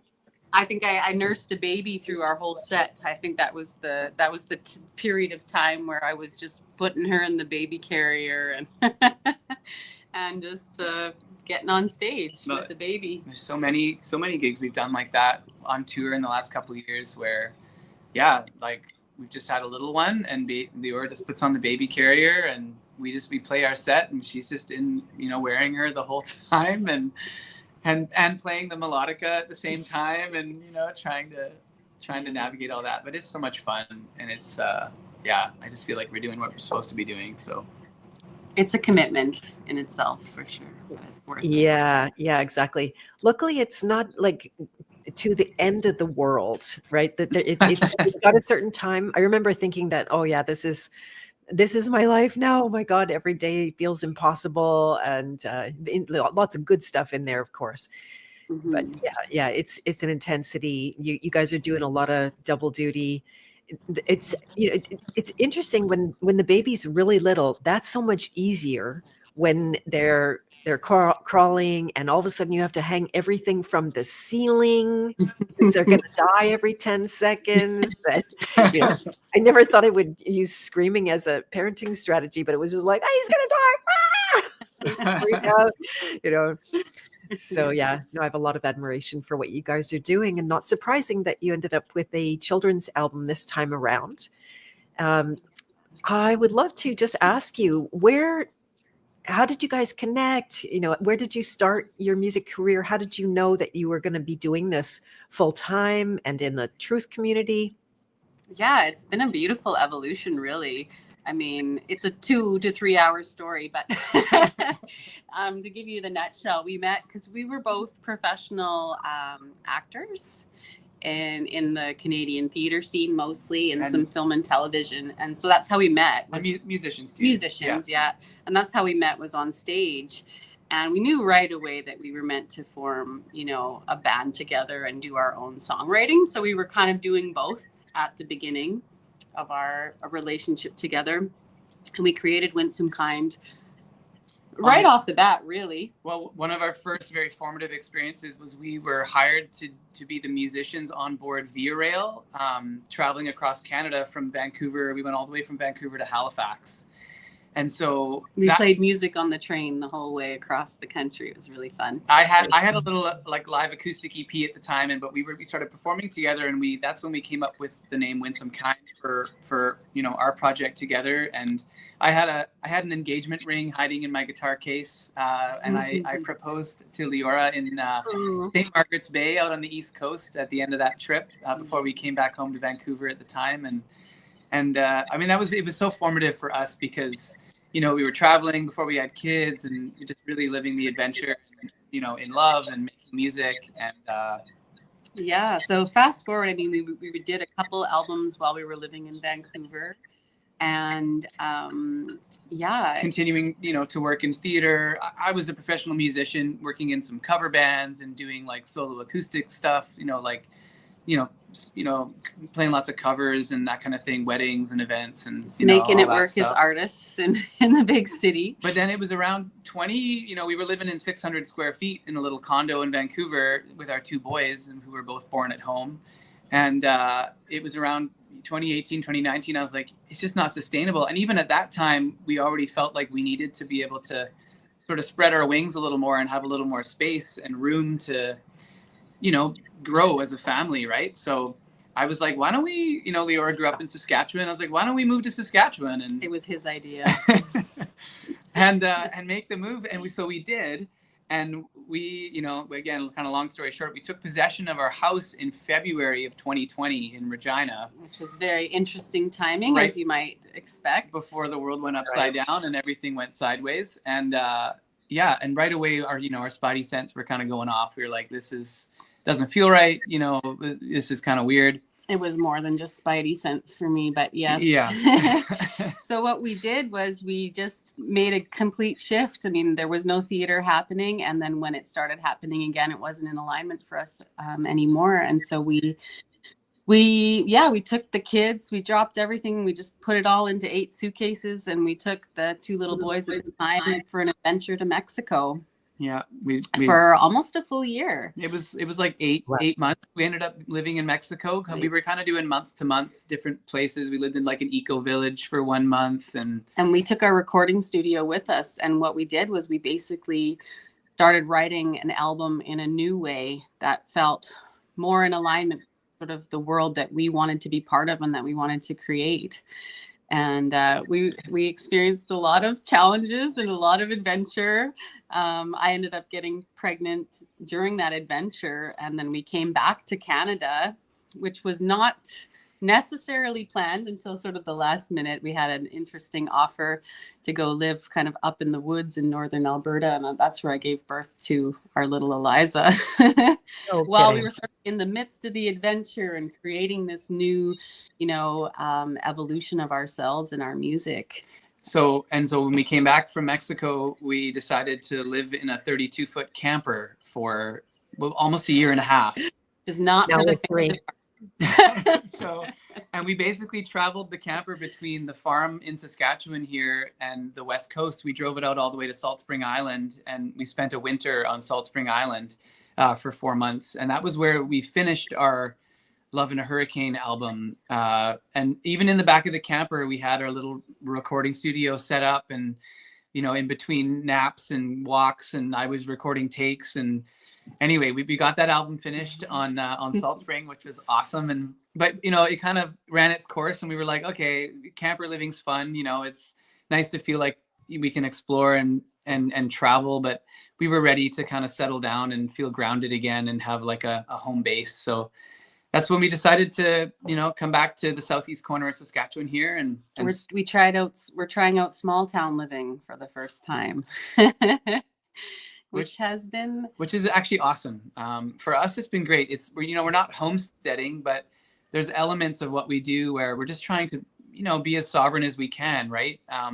Get to know the local farmers, get fresh eggs and fresh milk and that kind of thing. And, we work out of our home, and we teach here music, and we have the, studio set up. And last year we recreated that mantra album in 432, kind of as a processing for all of the big adventures and challenges we've been through, to sort of bring our systems back down and bring ourselves back into coherence. And we figured, well, if this is helping us, then I'm sure it's going to help others during this time as well. So that was really part of what helped evolve our music into this new realm as well, was just going through what we went through and writing this music to help ourselves heal as much as everybody else. So amazing. That's beautiful. Yeah, I was talking quite a bit about mantra earlier, and like in this case, Sanskrit mantra. I should lay one of my records on you for the purposes of your raising your children. It's called the Yoga Lullabies. I was very into yoga at the time, teaching, and I learned to read enough Sanskrit to be able to write music to the mantras without butchering them, and to Sanskrit verse, like out of the Bhagavad Gita, Patanjali Yoga Sutras, all of those kind of places. And so it's really good and hypnotic, and can put your kids out like a light. Is what I meant by, good and effective, let's say. Yeah. I was just looking at your YouTube channel, and I'm wondering, is there something that we could play for people that you would like to just give them a little taste of what you guys are up to? I think you should play, well, I mean, you could put, like, if you want to do a mantra, you could do the My Body is Wise mantra with our kiddos are in there, or like maybe our song Frequency would give people a bit of a taste. I don't know. Is this one here, Winds of Kind performing Frequency in the Woods? No, that'll be a live one. Down. If you go down a little further. Okay. I love that. Oh, there it is. It's right there, Beth. You just passed it. I passed it. Let me turn off the banner just for a second. So no worries. Okay. Just go down a tiny bit from where you were. There it is. It's right there beside those two. It's the one that says Frequency, When Some Kind Frequency official music video. I think I can see it there. Yeah. I mean, any of them. Yeah, we recorded in the farm. It was our New Earth anthem. I went looking for something I thought would be hard to find, but all I really needed was to change my state of mind. Flying over the ocean, closer to the sun, dreaming of this new earth. I know I'm not the only one.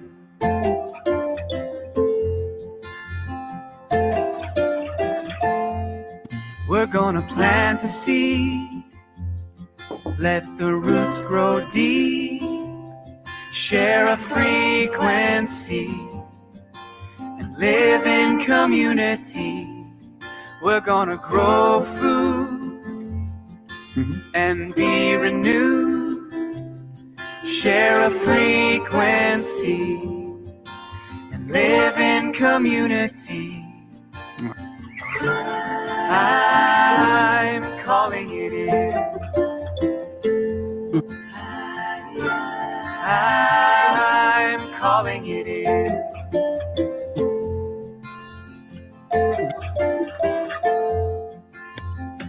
I know we can thrive, we can become the dream, 'cause the tides, they are turning. We can give, we can receive. Bare feet on the ground, standing among the trees. The music and the sound of the children running free.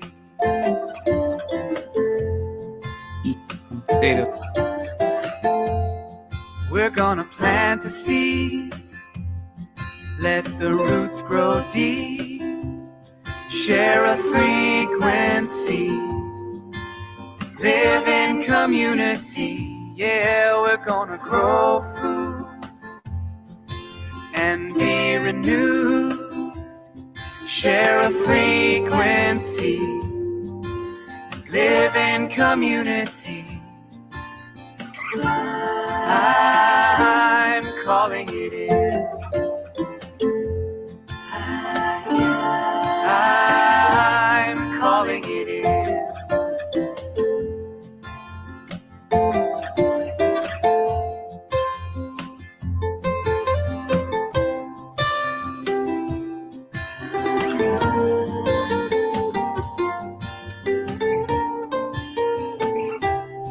We're gonna plant a seed, let the roots grow deep, share a frequency, and live in community. Yeah, we're gonna grow food, oh, we're gonna be renewed, share a frequency, live in community. I'm calling it in. I'm calling it in. I'm calling it in. I'm calling it in.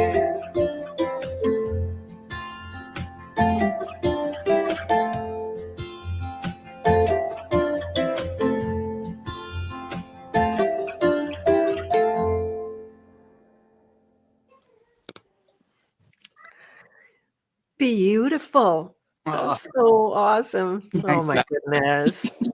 Yeah, so- Oh, I mean, all of our videos are pretty heart-centered like that. Yes, there's some really sweet ones from, our second album where we have our little boys and we're still living in Vancouver and they're just like teeny tiny, and it's kind of fun to go back and you can sort of see them getting bigger, in all of our videos. But that was a big song for us. We actually we won an Empowered Positive Music Award for that music video that year, and along with our song Trail of Love. And it was really that album, Love in a Hurricane. We were in Acapulco that year, the same year you were there in 2024. And then we were approached by like Mike Winner about coming down to Music and Sky. And so later, like that summer, we ended up driving to Northern California, and we, got to perform there at Music and Sky, and then Confluence this past and then we went year. we drove down to Texas back in May last year and did Confluence at Sovereignty Ranch with our 3 kids for those 5 days. A lot of kilometers, but it's been so beautiful to connect with all these people in person. It's been so worth it. Yeah, it's been so worth it because we've just connected with this beautiful community. I think there's just more and more people out there that are just really searching for, something more, right? They're just looking for that, and they can sort of see. I can hear our kids. Playing some sort of game in there. Get in trouble. I Yeah, feel that's like I chat a little bit about the Keep songs, though, maybe. Yeah, sure. So it's sort of evolved, I guess. And even so, we even recorded some of these keep songs that are on this album in Mexico while we were traveling down there. We started recording. The first ones were actually recorded in Saskatchewan before we left for Mexico, and then we recorded a number of them in Mexico. It's basically And just then- been this really beautiful organic process of, we started writing, one love-infused song for somebody, and then these commissions just kept coming in for these really magical love-infused songs that have been such an absolute joy for me to create, like for just to write and create, and then I bring them to Scott, and he somehow magically turns them into real things. And they are really, like, they are so infused with that heart-centered energy, but then some of them also are like, there's a song on the album for a little girl named Anastasia, and when we were traveling through Mexico, we came across so many other families, Canadians and people from all over that were there trying to get away from the nonsense, and they were searching for something more. And we ended up connecting with this beautiful family, and sadly their little one, it was a total freak accident, but like, it was just she passed in a tragic accident. Passed away in this really sad accident, but we connected with them so strongly, and we basically ended up writing a song for their little girl just as a way to help process the grief and like what they were going through. And we were on the beach with them, for her celebration of life, and like we sang it for them then, and that's one of the songs on the album. So we had another family reach out. The very last song on the album is not for a child or a small person, but for a great grandma who was turning 99, and the family got together and got her a song. And so I got to write it in like old school musical style. And I think what's really beautiful about this little collection, and we have more, that's why we put out volume 1. And also because we didn't have all of the ones for our own children written, so we couldn't leave it as its own finished project. But each one is so unique. But it's like when you watch, your favorite TV show, and you sort of connect with the characters, or a book, your favorite book. And I feel like that's kind of the same with this album. It's like each song was, yes, written for a very unique, real human in the world, but when you listen to them, you can just tap into that feeling for yourself, because we're all connected. Very nice. That's beautiful. I was just trying to see if I could show your album cover. I really love it. It's very nicely done art as well. It's beautiful. So, Alyssa Rafidi created that. Yeah, so we met and connected with the Rafidis at Music and Sky for the first time, and then of course we saw them again at Confluence last year, and they've got a beautiful luminous family as well with 3 beautiful girls. And Alyssa just started painting, teaching herself watercolor in the last year, and I saw what she was creating, and I thought, wow, you have this so amazing natural talent. Would you like to collaborate? So it was just a really organic thing, and I love that it came, from her own organic creativity and her hands. So it's really beautiful. Yeah, it's just a beautiful work of art. There it is. A little bit small. See if I can make it bigger. That's all right. If I can, should be able to. Come on, little doggy. There you go. But yeah, she did such an amazing job with the artwork, and it really just captures, because there is a lot of like this. There's vibrant. The songs are so vibrant and fun, and there's a lot of talk about nature and bugs and dandelions, and like it's just I think it really captures the artwork for sure. Mm-hmm. Yeah, very sweet, very nice. And so we were talking a lot about, I know we need to go in a few minutes to set up your listening party. Well, the listening party is here. Yeah, we're logged in, and it's sort of open already, and it's going to start in 5 minutes. So okay. Yeah. All right. Well, I do encourage people to use this link, and maybe we'll finish a few minutes early here. There's never timing. I just end up going 2 hours every time for some reason. So this is my new podcast where I just being with the people, and I have run some series here on the Evolve series is not dead, just so people know. It's I just don't have the time to invest right now. I'm not going to stop coming on, but I really want to evolve that Evolve series. It's about culture and society, where it came from, and where it potentially could head if we have more say in the process. So, but in the meantime, yes, the cover art is very nice. I agree, Miss Annie D. And yeah, so if you click that link in the chat and you do a quick sign up for Bandcamp, if you're not already having a login, then you can join us there. I will see you in the chat a little bit in the background. And congratulations again on your new album coming up, and the new baby as well. We're not that far from each other, eh? Only about 8-hour drive or something like that. I think it's less, maybe 5. Because we're actually like a half hour from the Manitoba border. We'll make our way at some point here. Well, yeah, let's to try to connect, do a house concert or something. Or, yeah. Oh, actually, I have the perfect place for a house concert. Oh, let's do it. I don't have any friends though. That's the only problem. Well, we've got some friends. We'll we can make it happen. Yeah. Maybe they'll come for you guys, but yeah, all my friends are out there. Yeah, you're very welcome. Nice to see you. No doubt we can have some deeper conversations. I was thinking that, I don't know if Leora, you're interested in coming to House of Free Will, maybe do a few snippets, do some little collaborations on sound and music, and kind of sound geek. Fun. That'd be awesome. All right. Well, have a great party. I will see you over there. And yeah, I think I'm gonna call it for today. There's nothing huge coming up I'm sure I'll figure something out when I stop the stream and I'm like, oh yeah, I should have said this. But otherwise I will be back again same time next week, the Friday, February 27th. I will be off for a couple of weeks too coming up, but we don't need to talk about that now. Lots of love to you guys, and I hope all goes exactly as you want it to with this album and new baby. Cheers. So much, Thank Beth. you so much. You're very welcome. Okay. Okay. Okay. Bye for now.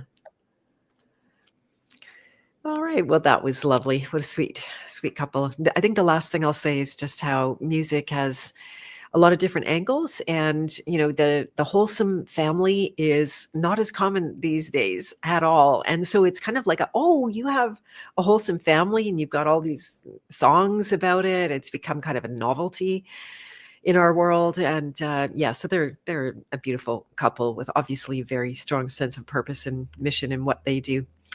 All right. Well, thank you very much for being here, you guys. I love you a lot. Thanks for the great chat. And I'll see. I have to play you out. I don't have to. Oops. Sorry. That's the wrong thing. This is always a little clunky for me at the end. I'll find some better system. And but in the meantime, I'll play this for you. My little outro.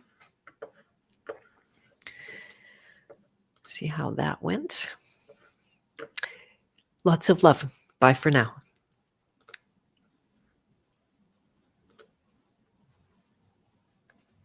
Oh, my true guide, Lord and supporter of all, forever free from identity. Be well, I'm dwelling in you. Be well, I am dwelling in you. Be well, I am dwelling in you.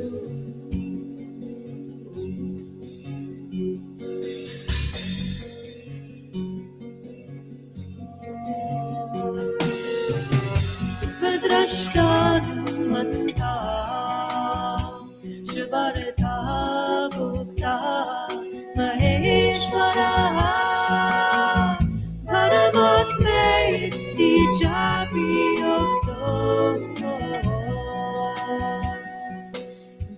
Deyasmin Purusha Para Deyasmin Purusha Para Deyasmin Purusha